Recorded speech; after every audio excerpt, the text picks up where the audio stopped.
రాష్ట్రంలో ఉన్న కార్మికులందరికీ కూడా ప్రపంచ కార్మిక దినోత్సవ శుభాకాంక్షలు. Janasena party Rajahmundry city. శ్రీ పవన్ కళ్యాణ్ గారు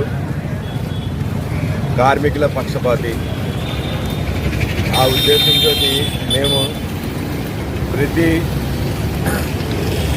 కూడా కార్మికులు అనేటప్పుడు మాకు బాగా గుర్తొచ్చింది భవన కార్మికులు ఎక్కువగా రాజమండ్రిలో దేవి చౌక్ సెంటర్లో ఉన్నారు.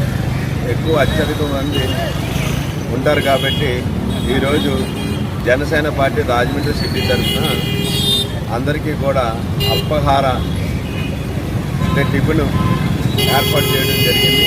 ప్రతి ఒక్కరు కూడా అందరూ పాల్గొని టిఫిన్ తీసుకుంటారు. చాలా ఆనందంగా ఉంది. మరొకసారి కార్మికులందరికీ కూడా ప్రపంచ కార్మికులు